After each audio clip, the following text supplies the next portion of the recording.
Hello বন্ধুরা, এখানে এপিসোডের শুরুতে শিনিগামীদের একটি দৃশ্য দেখানো হয়। এখানে তারা রিউক সম্পর্কে কথা বলছে। তারা বলছে কি সত্যিই সে তার ডেথ নোট পৃথিবীতে ফেলে দিয়েছে, এবং হয়তো কেউ সেটি তুলে নিয়েছে। কি অন্য একজন বলে, যদি এটা সত্যি হয় তাহলে সেখানে থাকতে হবে যতক্ষণ না ডেথ নোট শেষ হয় বা সেই ব্যক্তির মৃত্যু হয়।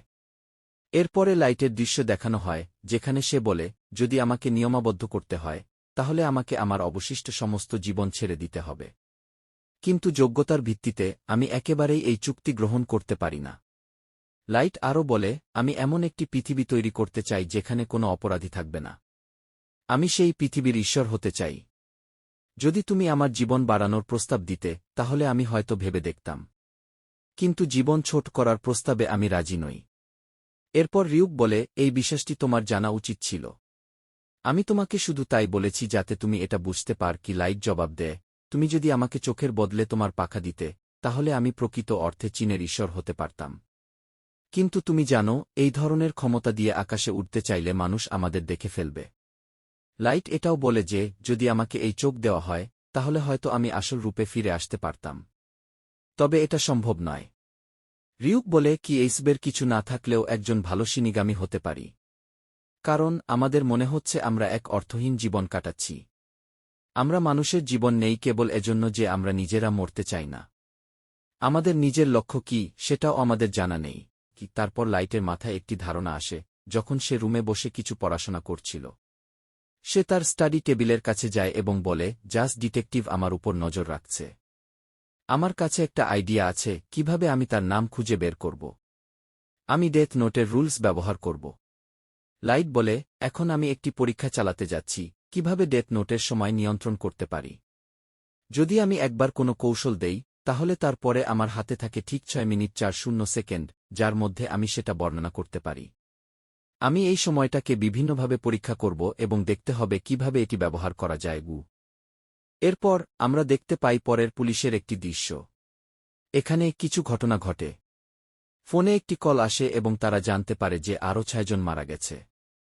এদের সবাই হার্ট অ্যাটাকের কারণে মারা গেছে। তবে এবার ঘটনাগুলো একটু ভিন্ন ছিল। তারা মারা যাওয়ার আগে কিছু অদ্ভুত কাজ করেছে।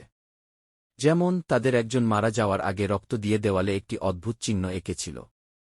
অন্যজন এমন কিছু করেছিল যার কোনো মানে হয় না। তৃতীয়জন তার সেল থেকে পালিয়ে বাথরুমে গিয়ে আত্মহত্যা করেছিল। এখানে তারা আলোচনা করছে কিভাবে এই ঘটনাগুলো ঘটেছে। বিশেষগুলো বলা হয় এবং সমস্ত প্রমাণ এর কাছে পৌঁছায়। এখানে এল বলে যে এই মুহূর্তে এই সমস্ত রিপোর্ট সংবাদ মাধ্যমে প্রকাশ করা উচিত নয়, কারণ আমার মনে হয় কেউ কোনো ধরনের পরীক্ষা চালাচ্ছে, এবং যদি আমরা এই বিশেষগুলো মিডিয়াতে দেখাই তাহলে সে তার পরীক্ষার ফলাফল জেনে যাবে।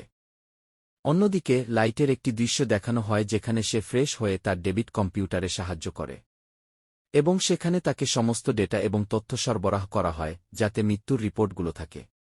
লাইট খুশি হয় এবং বলে, যেমন আমি ভেবেছিলাম ঠিক তেমনি নোট কাজ করছে। লাইট আরও বলে, প্রথম ভুক্তভোগী বাথরুমে পালিয়ে গিয়ে সেখানে মারা যায় এবং সেটা ঠিক 6:00 ঘটে। দ্বিতীয় ব্যক্তি ঠিক সেই চিহ্ন তৈরি করেছে যেমনটা আমি ডেথ নোটে লিখেছিলাম। আর তৃতীয় ব্যক্তি একেবারে শব্দ বাই শব্দ আমার লেখার মতোই করেছে। তবে বাকিরা লাইটের ইচ্ছামতো কিছু করেনি। লাইট বলেছিল তাকে 1 ঘণ্টার মধ্যে আইফেল টাওয়ারে গিয়ে মরতে হবে, কিন্তু কোনো মানুষ জাপান থেকে ফ্রান্সে 1 ঘণ্টার মধ্যে পৌঁছাতে পারে না। তাই সে সাধারণ হার্ট অ্যাটাকে মারা যায়। আরেকটি ক্ষেত্রে লাইট লিখেছিল মৃত্যুর আগে এর মুখ দেয়ালে আঁকবে, কিন্তু সে এলকেও দেখেনি, তাই সে কিভাবে তার মুখ আঁকবে। তৃতীয় ক্ষেত্রে লাইট লিখেছিল এলজি তার সহযোগীদের উপর সন্দেহ করছে।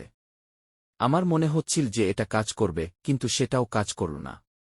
কারণ কোনো মানুষ কেবল সেই জিনিস করতে পারে যার সম্পর্কে তার কিছুটা জ্ঞান আছে। এখানে লাইট বলে, পুলিশ কখনোই জানতে পারবে না আমি আসলে কি করতে চাই। এদিকে এল ভাবতে থাকে এই ছবিগুলোর মানে কি হতে পারে। তবে এটা হতে পারে যে এর অন্য কোনো উদ্দেশ্য রয়েছে। এই ছবিগুলো এবং চিঠি হয়তো কোনো বার্তা বহন করছে।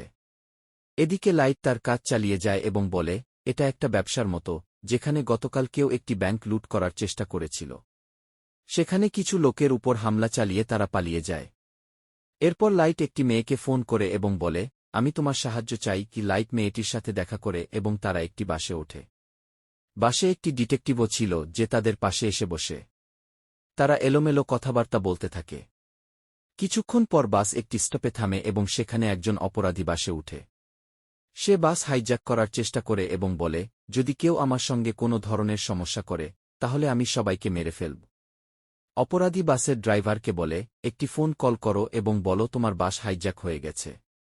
যত টাকা এবং কর দেওয়ার প্রয়োজন এই ছেলের হাতে পাঠিয়ে দাও, না হলে আমি সবাইকে মেরে ফেলব। এরপর এখানে লাইট একটি নোটে কিছু লেখে এবং বলে, যখন সুযোগ পাব তাকে ধাক্কা দিয়ে তার পিস্তল কেড়ে নেব। কিন্তু ডিটেকটিভ পেছনে উপস্থিত ছিল। সে বলে, এটা বিপজ্জনক। যদি এমন কিছু হয় তাহলে আমি সামলে নেব। চিন্তা করো না।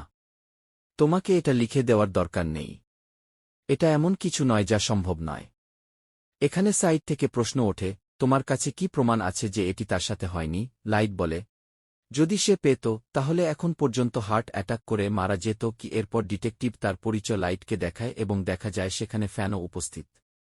ডিটেকটিভ বলে যে সে পুলিশ ফোর্সের একজন সদস্য এবং তার নাম রেপ পেন। এখানে লাইট তার নাম জেনে খুশি হয় এবং ভাবে, আমি কি তোমার উপর ভরসা করতে পারি? আমি এটা এখনই জানতে চাই না। এরপর লাইট বলে, তোমার কাছে অস্ত্র তো নিশ্চয়ই আছে। যদি কিছু হয় তাহলে তুমি সামলে নিতে পারবে। এখানে গানের মুখে কিছু হবে না কি। এরপর লাইট তার পকেট থেকে হাত বের করার সময় একটি কাগজ মাটিতে পড়ে যায়। লাইট সেটা তুলতে গেলে অপরাধী তাকে দেখে ফেলে। অপরাধী এসে বলে, তুমি কি করছ? নোট নিচ্ছ? কিন্তু যখন অপরাধী কাগজটা হাতে নিয়ে দেখে এর মধ্যে সোজা লাইন লেখা থাকে এবং সেখান থেকে সে সিম্পলি চলে যায়। এরপর সে তার পিছনে একটি ছায়ার মতো কিছু দেখা যায়। সে পিছনে ফিরে তাকায় এবং দেখে ভয়ে হতবাক হয়ে যায়। সে বলে, তুমি কে? আর এখানে কি করছ? এতক্ষণ ধরে পেছনে লুকিয়েছিলে কেন? রিউক বলে, তুমি কি আমাকে দেখতে পারছ? অপরাধী বলে, এখানেই দাঁড়াও। যদি না দাঁড়াও আমি তোমাকে গুলি করব। এখানে বোঝা যায় যে লাইটের পকেটে থাকা কাগজ আসলে ডেথ নোটের ছিল। এই কারণে অপরাধী রিউককে দেখতে পাচ্ছিল। যখন ডিটেকটিভ ঘটনাস্থলে পৌঁছায় তখন অপরাধী একের পর এক গুলি চালায়। রিউক বলে, তোমাকে গুলি করে মারা সম্ভব নয়। অপরাধী বাস থামিয়ে বাস থেকে নেমে যাওয়ার চেষ্টা করে। ঠিক তখন গাড়ি এসে তাকে থামিয়ে দেয় এবং সে সেখানেই মারা যায়। সবাই হতবাক হয়ে যায়। লাইট বলে, ঠিক 1145 এটা ঘটেছে কি? এরপর দেখা যায় লাইট তার ডেথ নোটে লিখেছিল, ওই অপরাধীর অ্যাক্সিডেন্টাল ডেথ ঘটেছে। 1131 এসে একটি বিশেষ বাসে ছিল এবং পরে সেই বাসটি হাইজ্যাক করার চেষ্টা করেছিল। তার কাছে একটি গান ছিল যা দিয়ে সে ভয় দেখাচ্ছিল। কিছুক্ষণ পর সে পেছনের রিউককে দেখে এবং তাতে গুলি চালিয়ে নিজের বন্দুকটি খালি করে ফেলে। এরপর সে বাস থেকে নেমে পালানোর চেষ্টা করে, কিন্তু গাড়ির সাথে সংঘর্ষে তার মৃত্যু হয়।